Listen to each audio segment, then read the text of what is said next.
At for today's video mga lods, dahil nga may nag-comment sa atin ng isang simpleng backdrop design daw na mabilis lang din daw gawin. Ito nga is may 2 colors combination lang tayo ng purple at saka white mga idol. Sa ganito nga design mga idol, at least nasa 7 yards, tapos sa white naman is kahit tag 6 yards lang. Full video guide, umpisahan na natin. Dito mga lods, kung mapapansin nyo, yung frame natin is binalutan ko yan ng tela. Ang purpose po kasi ng pagbabalot natin ng tela is para maglagay po tayo ng cloth. Maglalagay din po tayo ng pin para hindi po siya malalaglag. Yung purple natin ng kulay mga idol is hinati ko yan sa gitna. Dapat pantay po yung bawat dulo niyan. Tapos after nyan, sinukat ko muna po yung lapad. Tinansya ko kung saan tayo mag-start. Dapat po yung pinaka-space ng kaliwa at kanan ay pantay. Tapos naglagay naman po tayo ng pin para pag hinatak po natin yung tela is hindi siya ma-adjust or mawawala sa pwesto. Dito nga mga lods, kumuha lang tayo ng tie wire. Ayan. After nyan, maglalagay na tayo ng pinaka-scallop design yan. Hahatakin nyo lang siya pa side at saka ganun din sa kabila. Tapos tatalian natin siya ng tie wire. Kusa na po siya magkakaroon ng scallop design. Tapos sa kabila naman, isahatakin din natin mga lods. Sa ganito nga mga idol, istatansyahin nyo na lang kung pantay ba siya. Kaya dapat i-check nyo muna bago nyo siya itali ng tie wire kung pantay ba.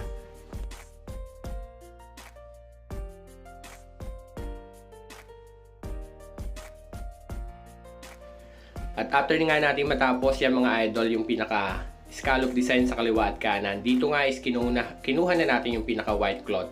Yung white cloth mga lods is ilalagyan din natin siya ng pin sa likod. Yan.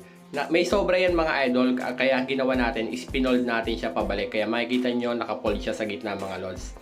Dahil nga mahaba yung cloth ko, yung kabilang dulo na lang din yung ginamit ko. Pero kung meron naman kayong tag 6 yards or tag 5 yards, pwede naman yung mga idol. Dito is mahaba yung cloth natin, kaya yung dalawang dulo na lang niya ang ginamit ko. At ganoon din ang ginawa natin mga lods. Lalagyan muna natin siya ng pin sa pinakagilid, tapos isosobra lang natin siya papunta sa gitna. Tapos yung sobrang tela mga idol is popold lang ulit natin siya pabalik yan. Dito is kinuha ko siya at ibinalik ko lang, tapos nilagyan ko ulit siya ng pin. At yung pinakagitna naman dito mga lods is naglagay lang po ako ng pin para hindi na siya bubuka at hindi napansin yung pinagdugtungan sa gitna mga idol. And after natin mga lods magawa yung pinaka backdrop na white mga idol, dito naman is magpo-fold lang tayo ng flower fold design.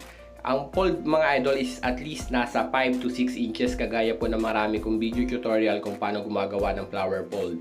Dito nga mga lods is depende po sa available na tela nyo sa haba. Ang ipo-fold nyo dito is nag-fold po ako ng 5 kasi mahaba pa naman po yung available nating tela.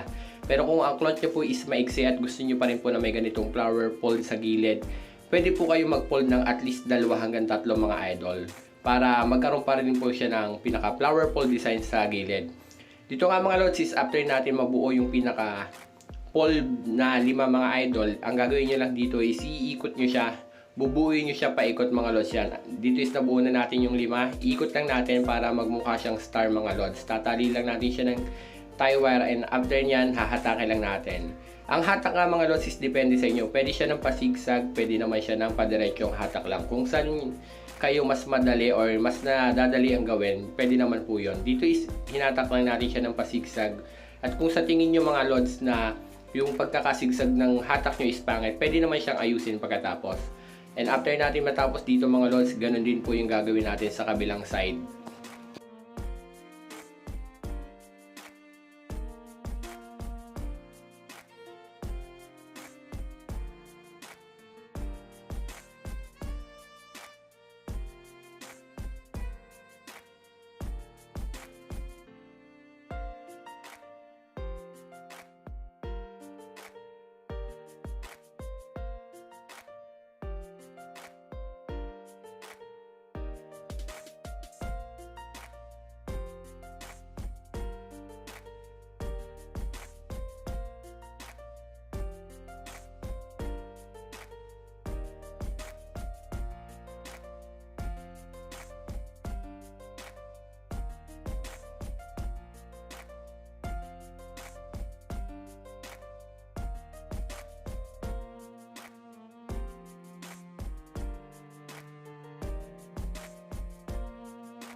At ito na nga mga lods yung ating backdrop design na may flower fold magkabila mga idol. Pagkatapos naman nito, makikita nyo yung bawat gilid mga lods, yung pinaka blue na kulay yan sa kaliwa at sa kanan.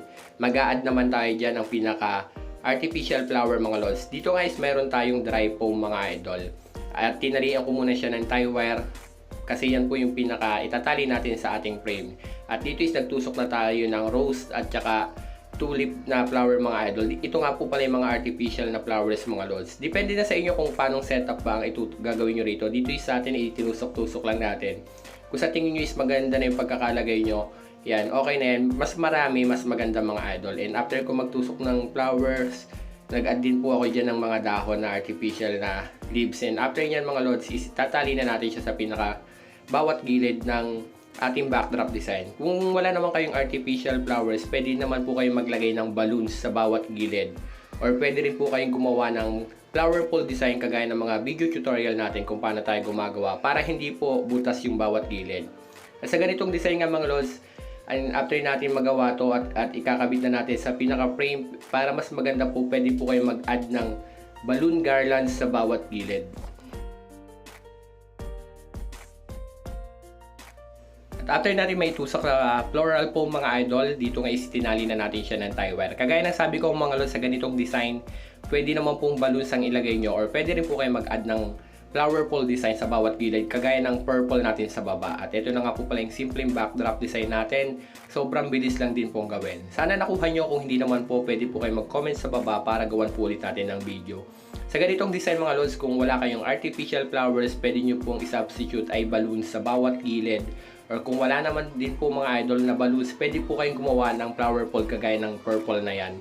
Sa bawat gilid na ginawa natin, pwede po kayong mag-add ng malaking flowers sa bawat gilid para may partner din po yung pinaka-flower sa baba. At yung pinaka-flower fold naman sa bawat gilid mga idol na nilagay natin, pwede rin po kayo mag-add ng artificial na leaves dyan sa ganitong flower fold mga lods. Yan.